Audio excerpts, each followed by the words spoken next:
And welcome to Hero Power. I'm your host, Avanties, and as always, I'm joined by my co-host, Zerotio. What is up, gang? We've got lots of good news this week. We're right on the precipice of the Barrens, Forged in the Barrens set coming out. We'll talk about it more later, but no cards yet, which is... All I'm saying is you never want to be on the precipice in the Barrens. They usually throw you off into the Thousand Needles zone, and it's not a good place. They usually do. Which now you have to know to swim. Since That's right. Water. That's right.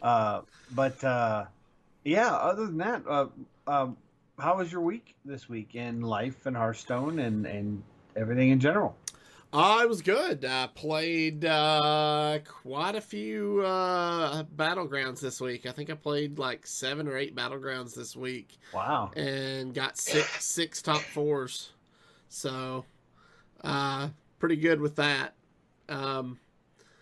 Beyond that, just been busy working. Yeah. Yeah, I've been kind of taking a little bit of a break with Hearthstone. I got up to Diamond 5. I'm actually Diamond 4 right now. But just doing my dailies. I actually had a weekly rollover, unfortunately, so I missed out on a little bit of XP.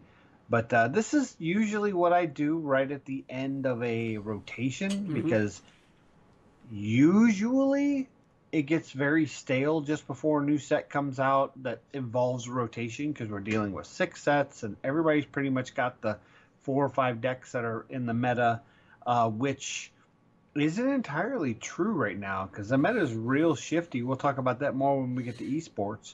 The meta is real shifty right now. Yeah, shifty. Yeah. That's exactly what we were saying.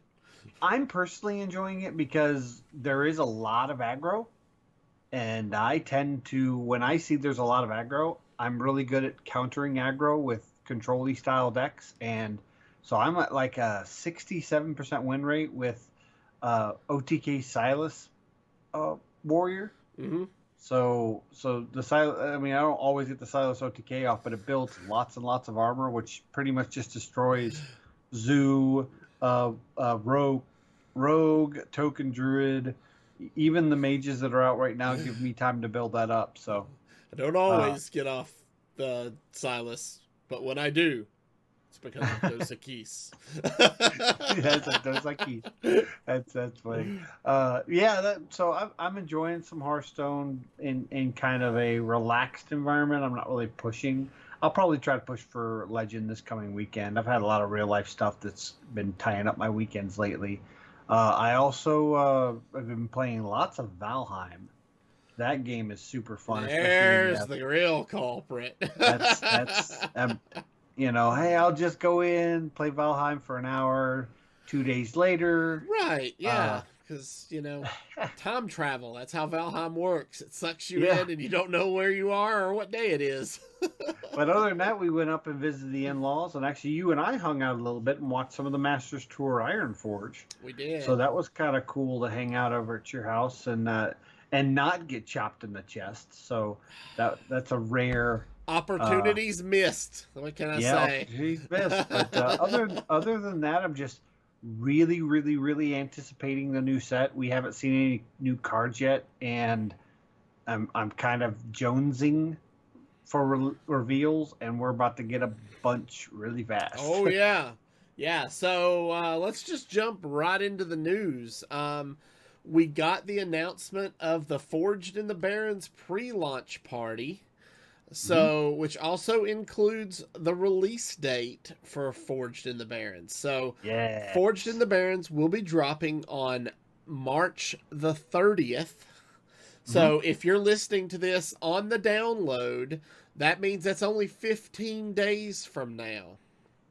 So, they have 15 days to release a whole bunch of cards.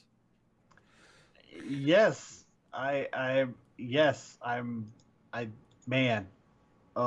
We might get 2 shows to review the cards because it'll be kind of split over a weekend, but that's it. Yeah, no. We'll have next week's show and the week after, and then the set's here. So we Yeah. are two weeks away, basically, from the launch of this set. So, as they have done in the past, they are going to be having a pre-launch party, which includes 5 days of events leading up to the launch. Mm-hmm. So, on day one will be March 23rd. And I know I said 5 days of events, but you got to include the pre-release weekend. So anyway, March 23rd we'll have our usual theory crafting live streams on Twitch and YouTube, where you'll be able to watch streamers get early access and theory craft and build decks and play with cards against each other. So that'll be fun. And on that note, a lot of people, I know there's a lot of people that are upset about the theory crafting streams because the streamers get access to the cards and they kind of quote unquote solve the meta, but that's not entirely true. They've been kind of changing the way the theory crafting streams are. So there'll be some decks that the streamers can kind of curate themselves.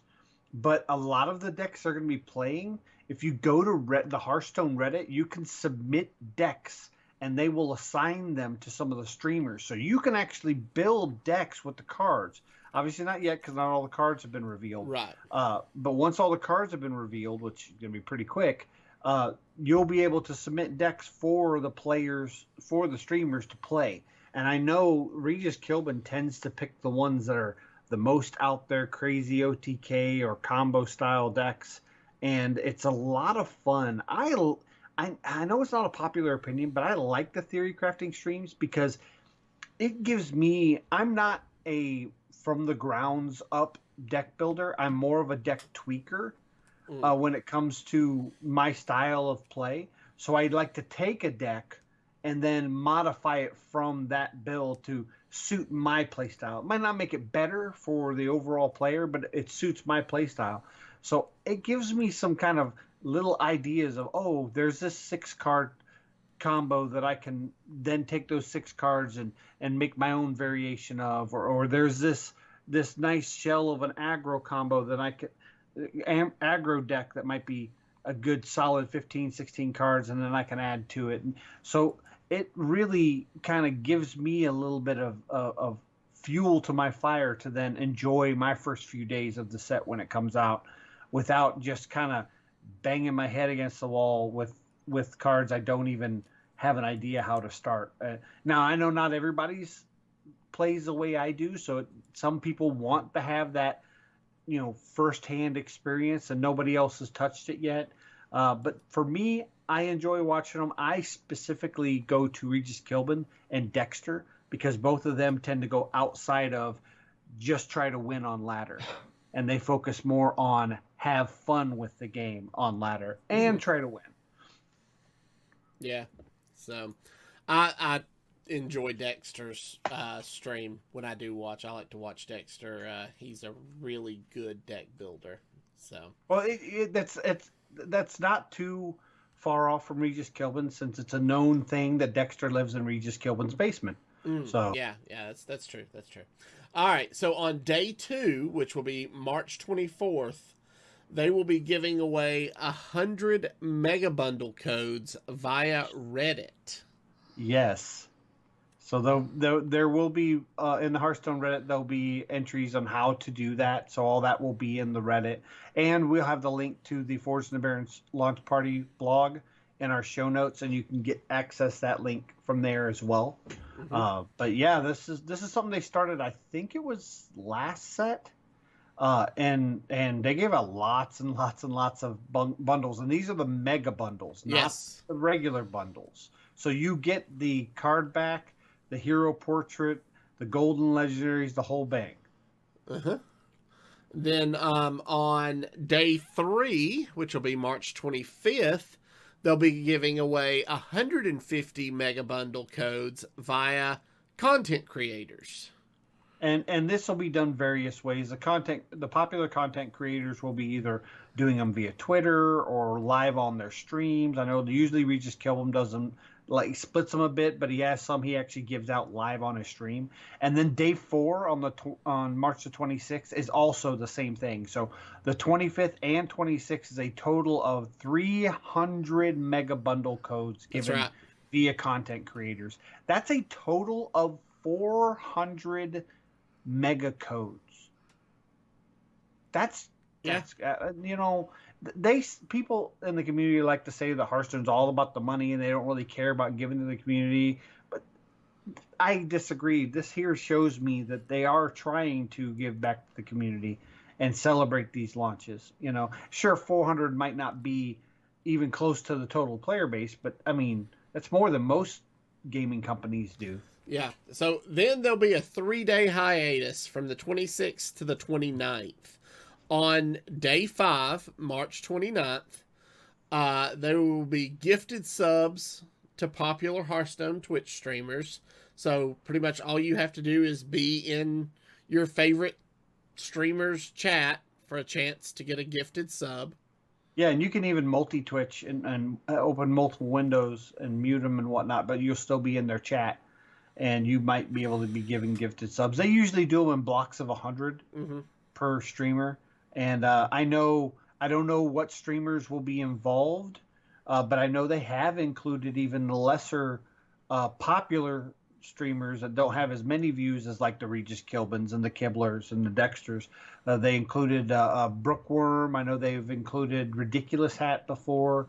So, I mean, just about anything you watch in the Hearthstone category on Twitch should get something.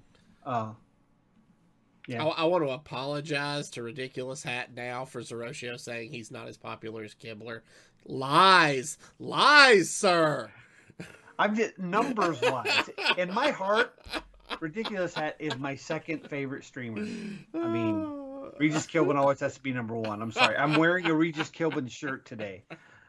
It's a Shutterwalk art, but so I have to rep Regis Kilbin. But Ridiculous Hat is probably one of the most popular content creators when you talk about all of his podcasts and articles on Vicious Syndicate and PC Gamer. Keep digging your way out of that hole. It's okay. No, Ridiculous Hat knows. I got love for Ridiculous Hat. He's my team captain in THL. He knows. Yeah. I don't have to explain myself. So then, then we'll have actual pre-release weekend, which will start on Friday the 26th and run through Monday the 29th. And yes, and now those are the ones you personally those are the go private on firesides. Yes, it's firesidegatherings.com, and you can register for up to 5. So I usually do a 4-hour block Friday afternoon and 2 8-hour blocks, 2 blocks, or I do an 8-hour block and then I do 2 more 8-hour blocks for Saturday and then Sunday, and that fills up my whole weekend, and I can kind of open my packs at my leisure. Yeah. That's also the weekend before my wife's birthday, so I'm definitely going to get as much open time as possible because I'm going to be taking her out to dinner and whatnot. So that's going to be – anybody can do this. Yes, anybody can do that. So you don't have to be an established fireside or anything. That's right. So then the set releases on Tuesday, March the 30th. And that same week, the following weekend, April 2nd through the 4th, they're going to be doing Forged in the Barrens Twitch drops all day long. I'm assuming that's in the Hearthstone category, not just specific people. So it is the Hearthstone category. They didn't give like full. I think usually it's like you watch 2 hours and you get a pack, and then 4 hours and you get 2 packs. Let me see if says here. We'll provide full details for the Forged in the Barren Twitch drops on launch day, but you can expect to earn Forged in the Barren packs for watching a few hours of any Hearthstone channel on Twitch. So any channel on Twitch that is in the Hearthstone category, even if you want to stream that day in the Hearthstone category and you have 2 viewers in your channel, you will count as as Twitch drops. Anybody streaming, no matter the numbers, it's not just specific creators. And then usually, again, they haven't given the details yet. They're going to do that on launch day. It's like so many hours you get a pack, and then that same amount of hours you get a second pack, and that's usually it. And then occasionally they will do. I think last time was 150 Twitch drops per hour that just gave a random pack to somebody in different categories. So you won't just get 2 packs, but you'll get a minimum of 2 packs. Okay, so let's discuss this for just a second. We are talking about the first day of pre-launch party is a week from tomorrow, if you're listening to this on the download. That means... And a little more note is cards are going to be released. According to the Play Hearthstone site for Forged in the Barrens, they're starting reveals March 16th at 1 p.m. Uh-huh. And the last one on this list is March 22nd at 1 p.m. So that's 6 days. Yeah. So do you feel like this is too much to absorb in 6 days, and that this should have been spread out over 2 or 3 weeks? Do you think, as Matt at Arms put it, this fire hose approach where they just open it full blast and we get everything in a short period of time is better? What are your thoughts? So as a player that enjoys launch events, I like this approach because it all comes out rapid fire. It's fresh in my mind. I'm not getting the first bit and then 3 weeks later the set comes out and I've kind of, oversaturated my brain. It's all within almost like a week. I think it's like 9 days total when you break it down with content. So as a player, I like that, but I worry that there's too much stress on the Play Hearthstone team, on Team 5, and we might have some mistakes, things not rolled out properly. I mean, we've seen this with other games like Marvel Strike Force. They can't do a patch without having a mistake once per week, sometimes once per day. So seeing this much content with core set, with classic, with in the background they're also developing Mercenaries. We don't know when that's coming out, but we know they're also doing work on that on top of all this launch stuff. I worry that this might impact how we get things in the future, that they realize they bit off more than they can chew, and that our cadence that's kind of been bumped up is going to have to roll back out again, which eventually will mean we'll have a really early release and then a really late release, and that's a long time between content. So I worry that as a player, I like this, but as a long-term player that knows how this type of thing can affect dev rotations and devs' workloads for developers, I worry that this is going to have long-term effects later this year that we will feel. Okay. All right. Personally, I'm not a fan of the fire hose approach, because like you said, it's so much to absorb so fast. I would prefer them spread it out a little more over, say, even 2 weeks. That would be fine. But I mean, as a content creator, I would rather have it spread out because obviously we're going to be reviewing all the cards over the course of maybe 2 weeks. Yeah, I want a little more hype, little less instant gratification on what the cards are. So. And again, as a content creator, I do too. But as a player, I mean, you remember those back in the Magic Gathering days, we literally found out the cards and then boom, the new set came out when we went and bought a box. Oh yeah. So I mean, we found everything out. I can't tell you how many trees I killed printing off deck spoiler lists that we were going through, page by page going, okay, well, we need to find 4 copies of this card. and this is literally like 48 hours before the boxes go on sale. Yeah, exactly. So it's like we get the spoilers, and then 48 hours later, we have to know what is worth keeping and what we can sell or trade or whatever. So, yeah, it's,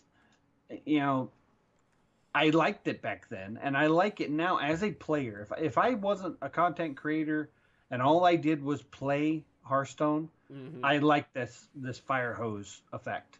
But taking my whole everything that I do for the game, I think I would rather have a couple weeks, 2 to 3 weeks.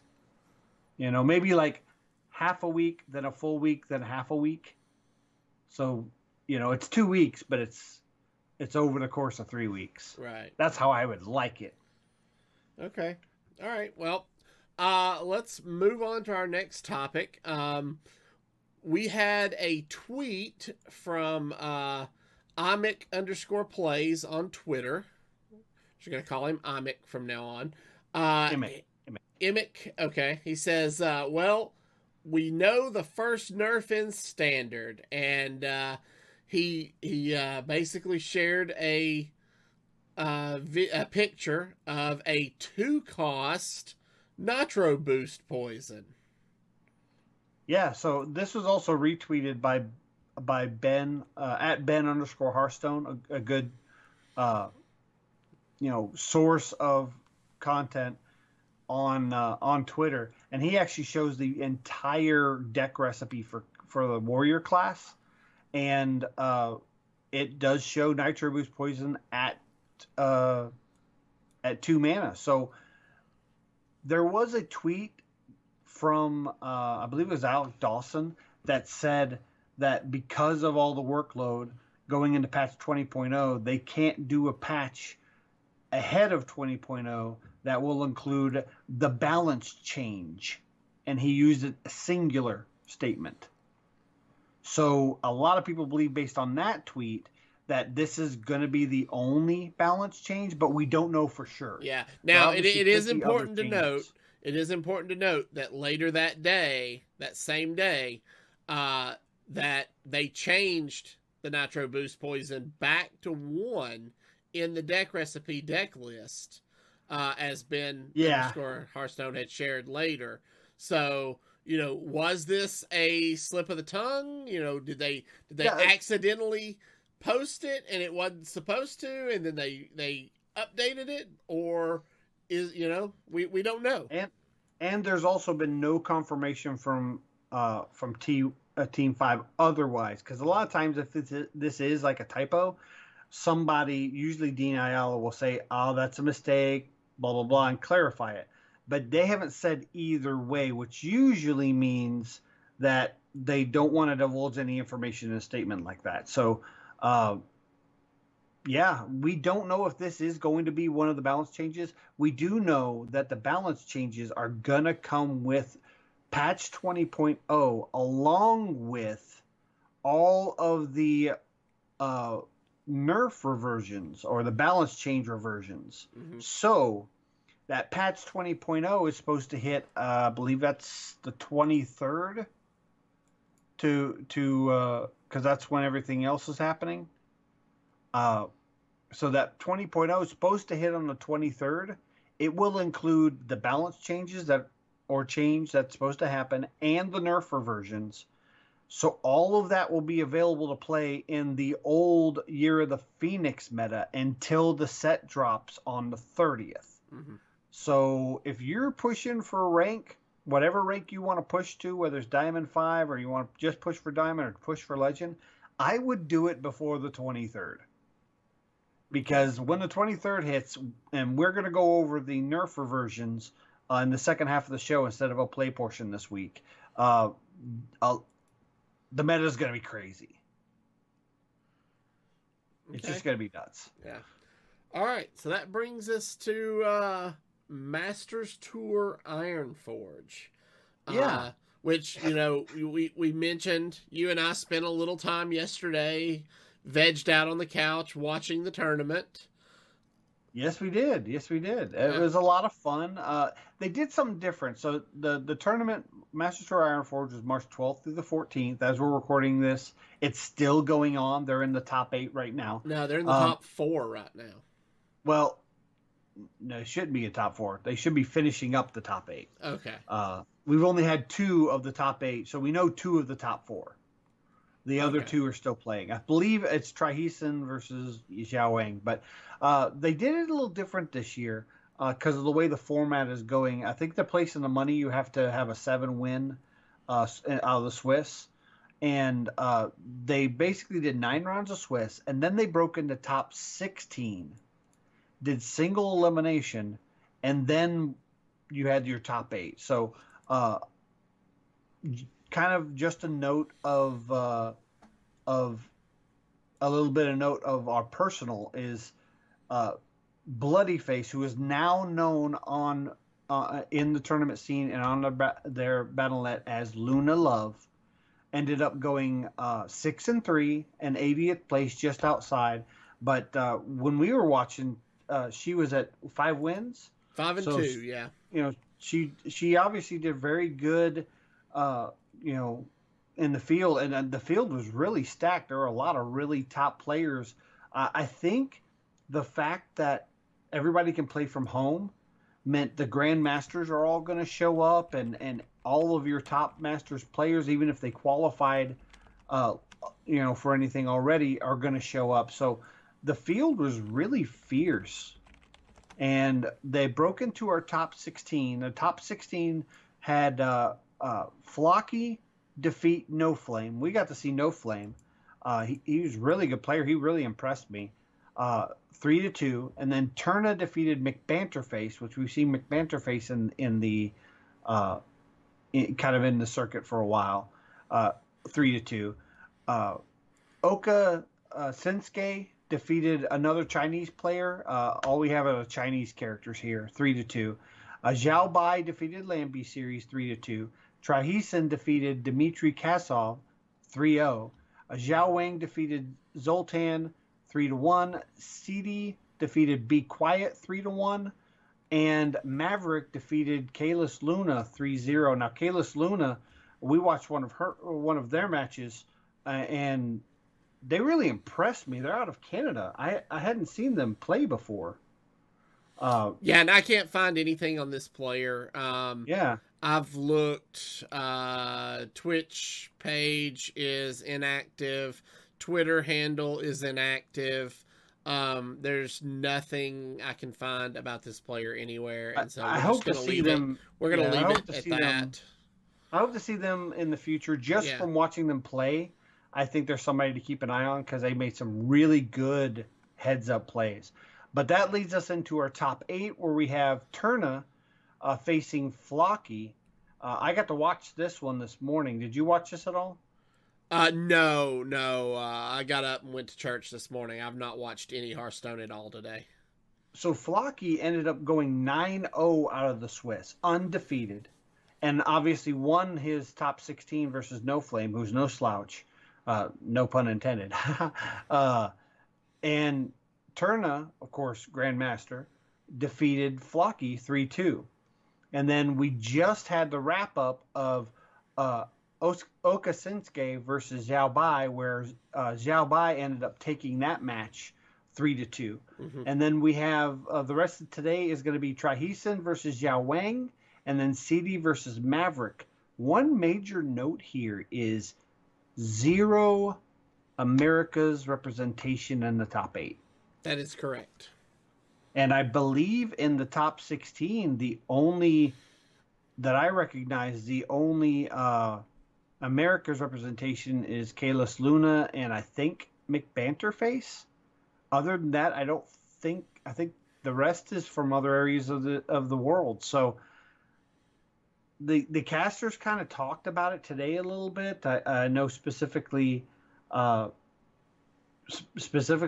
North America about the Americas, that if you're in the Americas and you want to enter these qualifiers and try to qualify, now's a good time because other America players are not getting points towards Grandmasters. Mm-hmm. And I hate to say that they may be the weakest region, but right now it's showing we are. So I'm hoping we can kind of step that up. And obviously this is the first Masters Tour in the year. We just So need we have more. We plenty just more. need more Zerotio representation. You know, I've been trying to find a weekend where I can compete, and with this diet and family stuff going on, it's really hard to dedicate, 10 hours in front of a computer to compete at a high quality. Obviously, I can do it, but I might not be doing it justice. So maybe later this year, when things start to calm down in my life, I might try to compete again. I have in the past and done okay. I just never qualified. Yeah. But yeah, that is Masters Tour Ironforge in a nutshell. Okay.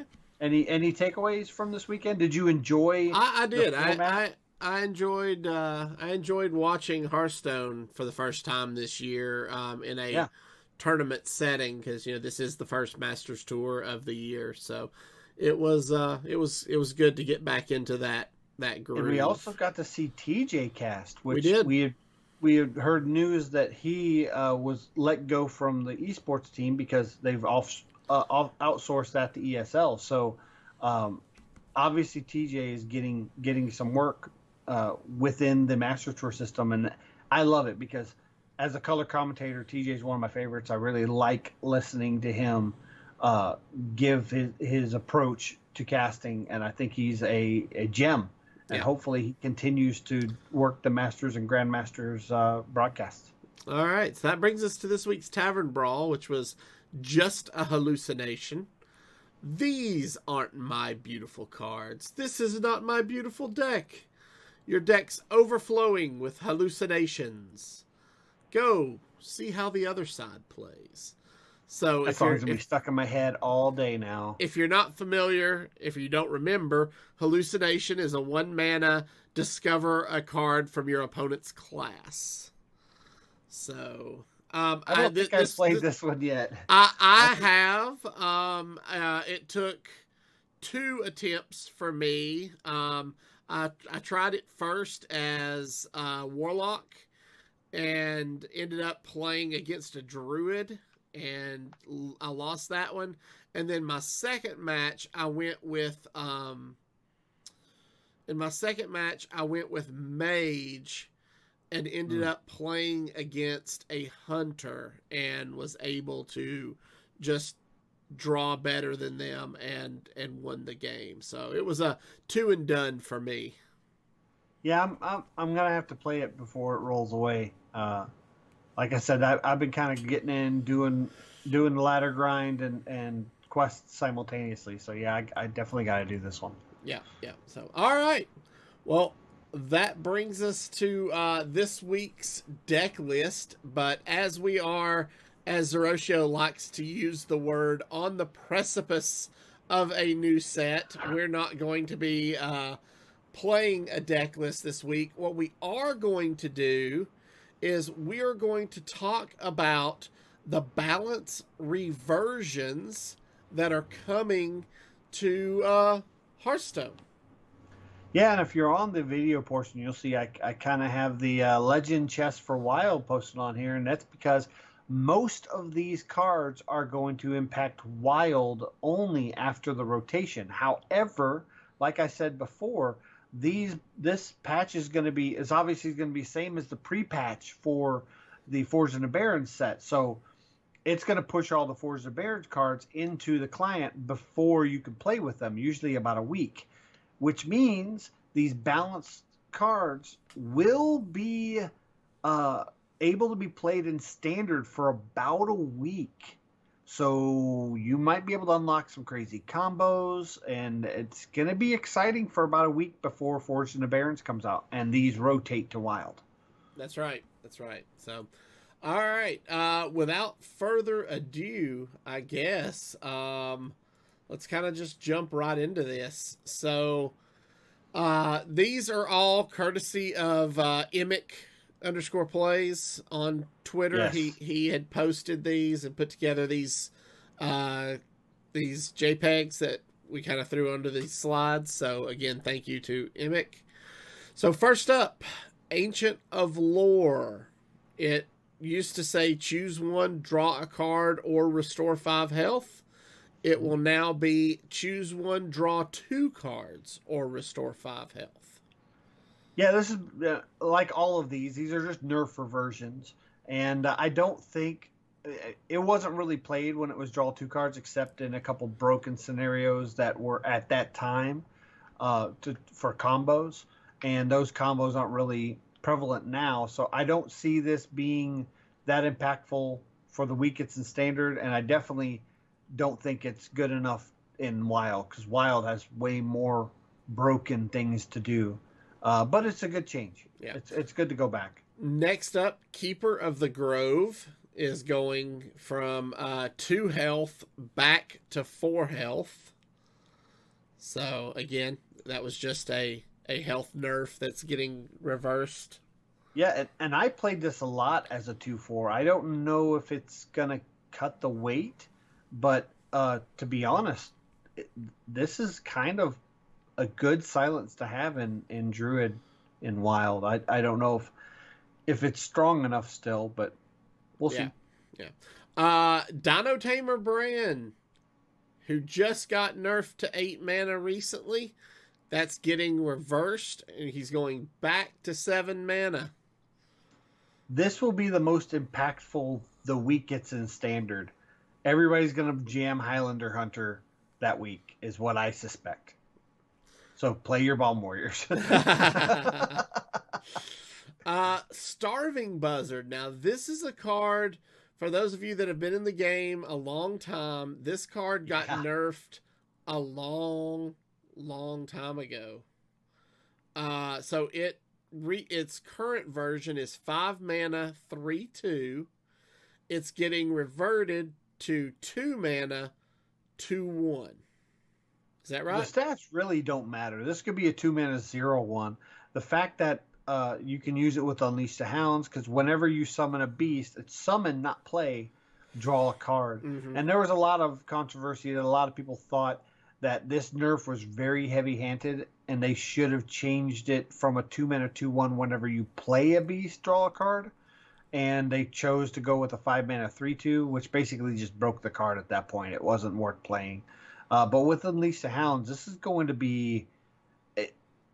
So in Wild, Hunter is historically bad. It's pretty much the worst class to play in Wild. And this might give a resurgence because it's card draw. Mm-hmm. And Hunter suffers with card draw really bad. Yeah. All right. Then we're seeing Flare getting reverted from 2 mana back to 1 mana. Yeah, and Secret Mage is a thing in Wild. Yeah. So 1 mana destroy all the secrets on your enemy side. Plus, it's basically 1 mana draw a card, which is kind of unheard of. Mm-hmm. And it's good alone as a draw engine. Yeah. Then you got Hunter's Mark also being reverted from 2 mana back to 1 mana. Yes, now at one point, if I'm not mistaken, this was 0 mana. So it went from 0 to 1 to 2. And they decided just to go back to 1. That's probably safe. 0 mana spells kind of get a little crazy anyway, so you probably want to avoid that. Okay. Then we've got Dragoncaster in Mage going from 7 mana back to 6 mana.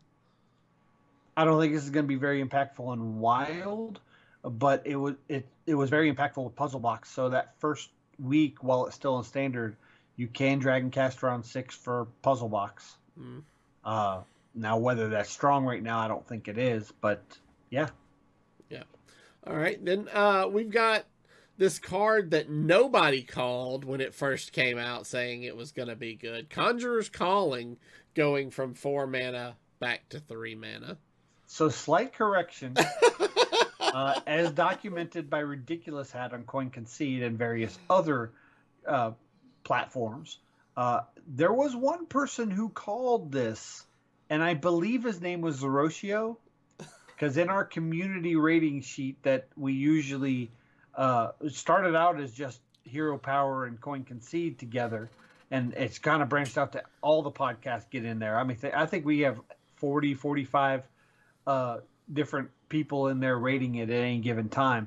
I was one of the few. I think I even rated this like a 6, which is basically it's going to need a nerf right out the box. And everybody saw this as removal, and I was like, use this on your own minions. It's ridiculous. At a time we had mountain giants and things like that, and sure enough, it became broken enough that they had to nerf it.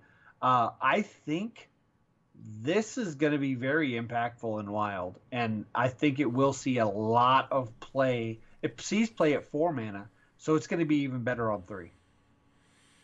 Okay. All right. Then we've got Mana Worm getting... it was a 2 mana 1/3. It's going back to being a 1 mana 1/2. Wait. Yeah, this is... Now, wait a minute. Wasn't it a 1 mana 1/3 originally? So... It's actually, they're reverting the mana cost and nerfing the health. Yes. So I think they're giving it the nerf they felt they probably should have in the first place, is making it. So this is one of the few that's not, it's kind of like a nerf on top of reverting the nerf. So it's a 1 mana 1/3 now. Now, if we go to the next slide, this one is going to Wild. It's not in the core set. The next one is still going to be in Standard, and it kind of impacts Standard. And we're talking about Wormweaver. Yes. So Wormweaver is a 5 mana 3/6 spellburst summon 2 1/3 mana worms. So it summoned the old versions of mana worms. So now it's going to a 4 mana 3/5 summon. Spellburst summon 2 1/2 mana worms. So this is kind of a nerf to that card in a way, because it's also reducing the cost and the health, which the health isn't too terribly important. So I kind of see this as kind of a buff, maybe. It's weird that it's kind of a buff and a nerf at the same time. So whether this makes Wormweaver playable, I think it does, because you're reducing the cost to 4, which gives you more room for Spellburst earlier. And then all of a sudden you have, 3 bodies on the board, and those are mana worms that's attack. It's a very aggressive play at that point in Mage, and they're losing a lot of their aggression that's going out of Classic and Basic and not staying in the core set. So I think Wormweaver gets played, and it's probably a good thing. Okay. Moving on. We have a change to the Rogue Galacron the Nightmare. His original was Battlecry, draw 1 card. It costs 1. Invoke twice to upgrade. He's going to be now Battlecry, draw 1 card. It costs 0. Yeah, so this is the original version that kind of got a little broken in Standard, but in Wild, it kind of meets the power curve at where it's going to cost 0. So I think this is fine. I think it makes Galacron Rogue a viable option in Wild. The problem is there's too many really good decks for Rogue and Wild, so you probably just play Kingsbane Rogue or Pirate Rogue or Odd Rogue. Yeah. So it probably doesn't get played, which I wish it did. Yeah. Then we have Necrium Apothecary it got nerfed to 5 mana. It's going back to 4 mana. Yeah. Again, another one that goes into kind of a death rattle combo rogue that probably won't see play. Same thing with Edwin Van Cleef. Yep. Now that old Eddie's not going to be in Standard anymore, he's going back to 3 mana. Yeah, we knew about this one. Alec kind of told us, or no, it was Dean Ayala said that he's one of the reversions once he leaves Standard. Yeah, and then Blade Flurry going from 4 mana back to 2 mana. Yes, but it still only hits enemy minions. The old version was 2 mana and hit all enemies. Yeah. Which was a form of burst damage to your opponent's face. So they reverted the mana cost, but didn't revert the text. So it's still only going to hit enemy minions. Yeah. And then one of the biggest reversions on this list is the Rogue Quest Caverns Below. So if you guys remember this from a few years ago, it was all the rage in Standard. They had to nerf it to say play 5 minions with the same name. So they're reverting that back to 4 minions with the same name. Uh-huh. And then the reward, Crystal Core, got nerfed to give for the rest of the game, all your minions were 4/4s. Now it's getting reverted back to the original, all your minions are 5/5s. So this is a big change. Crystal Core and the Caverns Below, I think, went through a total of 3 nerfs total before they finally settled on Feels like it what was it more was. than that. Yeah. And then, but the problem is Boar and Bluegill Warrior no longer have charge, which was a big source of their burst damage in that deck. They now have rush. And as of now, that hasn't been changed. I know that I think some of the devs have taken to Twitter saying they are considering making it so either Boar or Bluegill or both still have rush or still have charge, or there's a version of them that has charge, but they haven't said anything at this time yet in finality with that. So that kind of lowers the power curve of this. Also, another note is the reason this was really big is because Flame Strike only did 4 damage, but the new Flame Strike now does 5 damage for 7 mana. Mm-hmm. So Flame Strike will now be a counter to the board being filled with 5/5s. So if this becomes popular, mages can just put Flame Strikes in their deck, and usually this combo's happening around turn 7, unless, it can happen sooner. But so I don't think that Quest Rogue becomes like the meta. I think it still stays Odd Rogue. But I do like this change because it was a fun deck for me to play. Oh yeah, no, it was a blast.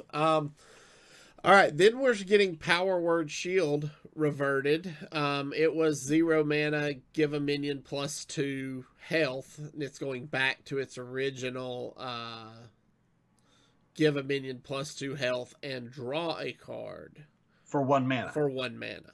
So, yeah, it's a good draw engine that Priest now has again. That's good. Yeah. Good change. And then Call to Arms in Paladin is going from 5 mana back to 4 mana. So I'm not sure this is a buff, because it wasn't very, very efficient to put it in Odd Paladin, but I don't know. I don't think it's going to see play. There's too many better cards now. The old Call to Arms isn't as good as what the meta has now, even in Wild. Yeah. Okay. Moving on to Shaman. Now, Shaman had quite a few changes. Corrupt Elementalist is going from 6 mana to 5 mana. Good change.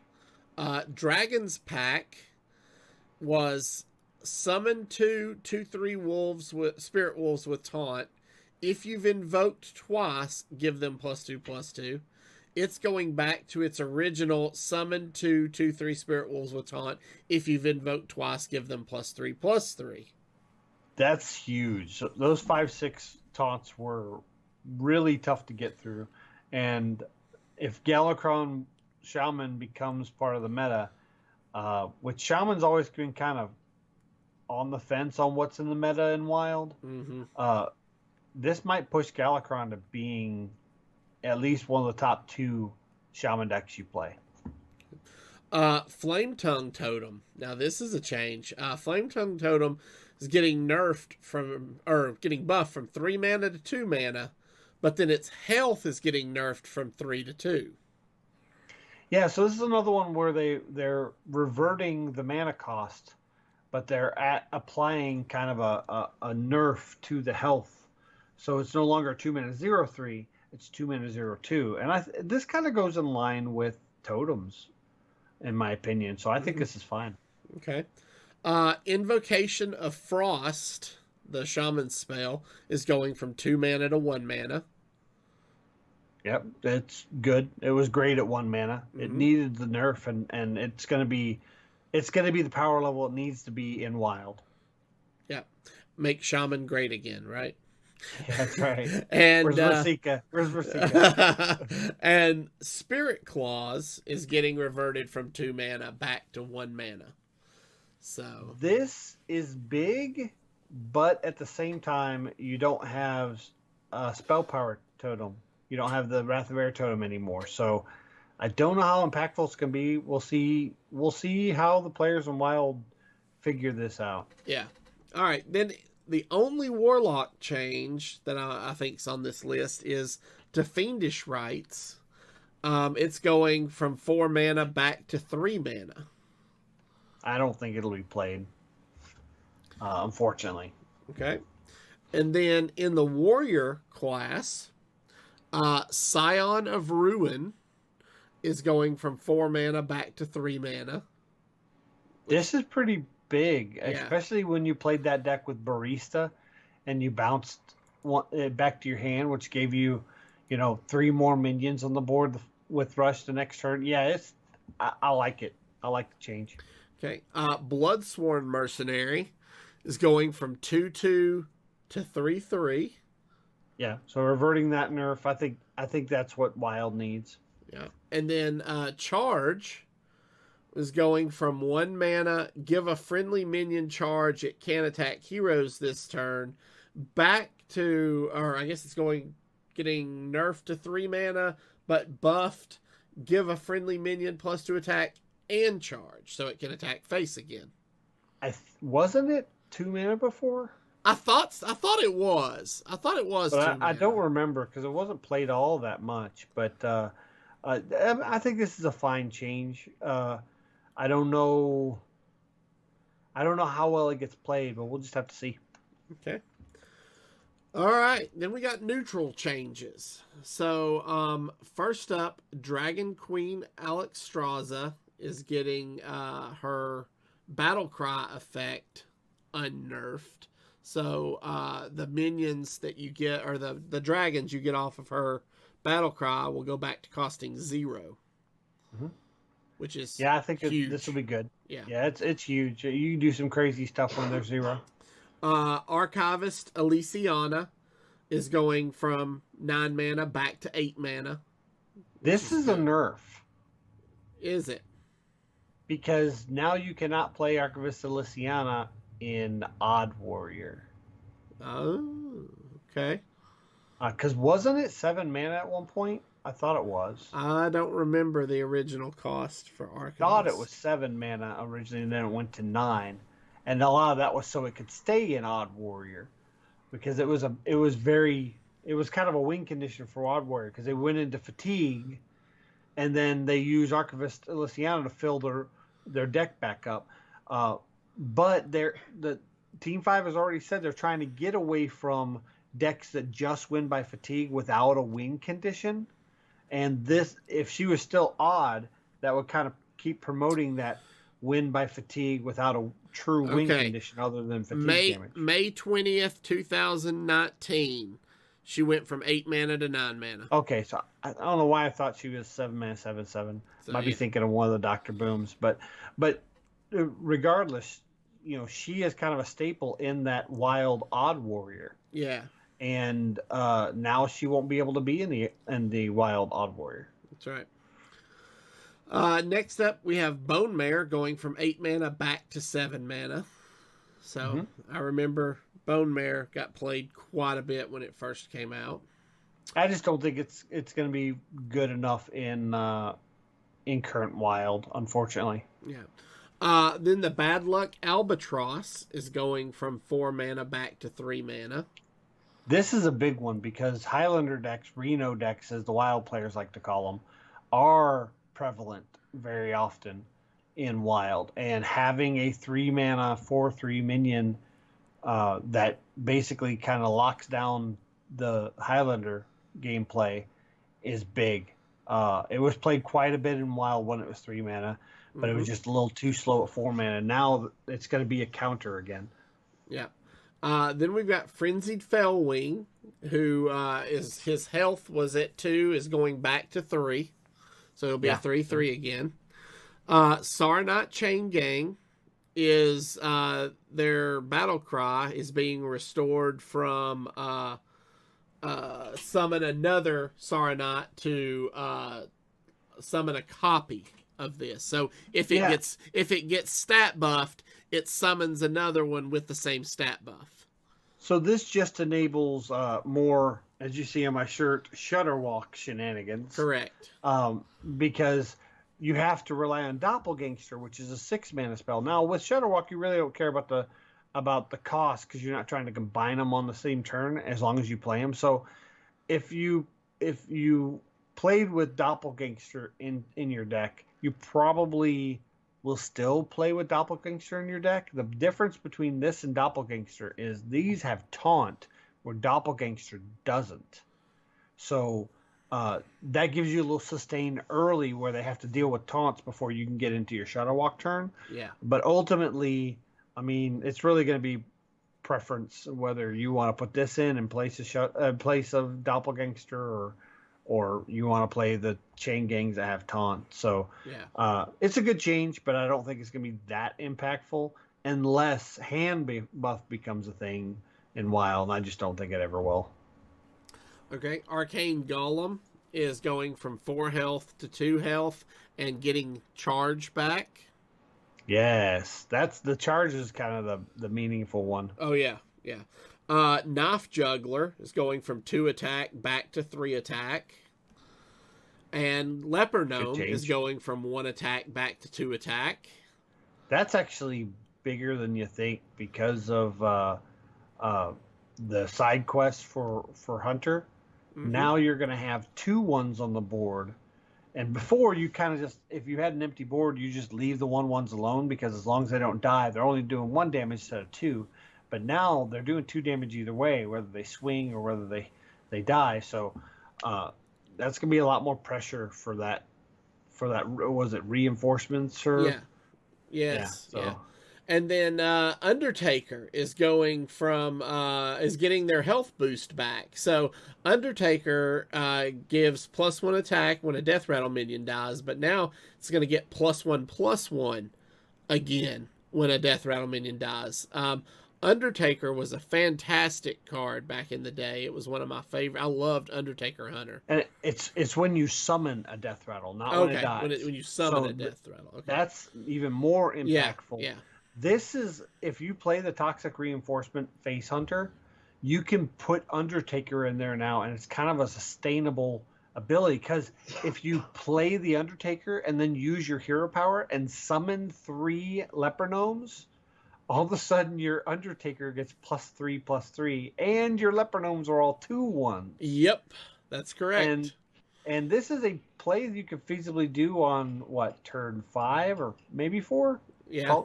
So if you hero power on, you play on 1, hero power on 2, hero power on 3, your 3rd hero power would be on turn 4, and on turn 4 you're getting a 4/5 Undertaker alongside 3/2/1 Leper Gnomes. That's pressure. Yeah, that's so I really think good. The combination of Leper Gnome and Undertaker is going to be the 2 most impactful neutrals for Wild when Wild rotates. Yeah. And then of course there's the Barrens nerf that's coming. Just waiting to see. No. I'm just waiting to see if anybody's still paying attention and or giving random people mad at arms heart attacks. So if you pay attention to our Twitter, Imic actually posted a picture of all the 19 neutral cards that have been nerfed, that he says 10 of these are being unnerfed. And you did a TikTok video with what was it, that Oh No song? Yes. Yeah, it slowly zooms in on Barnes. And I think if Man at Arms, I'm sorry, Jiraxis at Arms. Yeah. If he is still following the show on Twitter, I'd be surprised. But fortunately, Barnes did not get unnerfed. But unfortunately, he has not been deleted. So sorry, Matt. He's still there, but yeah. Nobody's really playing them right now. That's very true. So, all right, that does it for all of the reversions that are coming. So next week we will start our coverage of the Forged in the Barrens cards. So yeah, I mean, we've had 12 cards revealed, so we have the rest of the 135 cards, which quick math, 123 cards left to do. Oh my gosh! The next cards in a week. The next 2 episodes are going to be reviews. Yeah.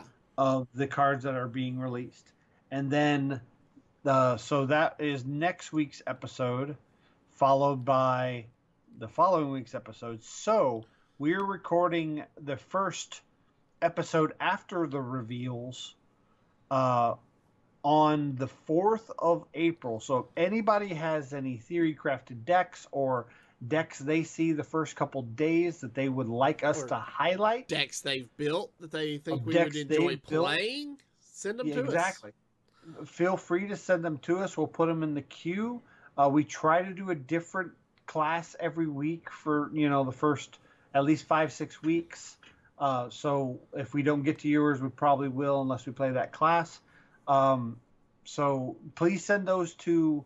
You could tweet us at HeroPower_cast, or you can email us at HeroPowerPodcast@gmail.com. Yep.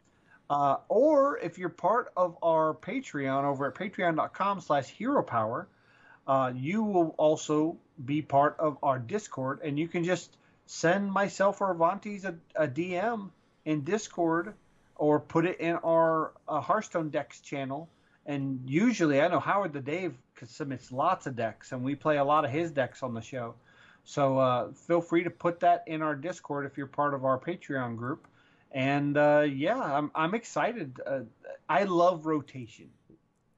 Yep, rotation is some of the most fun. I'm very much looking forward to going back to only 4 sets in the meta. 4 sets in the meta and a very tight core set. Yeah. You had a lot of unplayable cards in Classic and Basic, and there aren't a lot of unplayable cards in Core Set. Now, mind you, a lot of those Core Set cards are not necessarily premier cards you would put in the deck over a set card.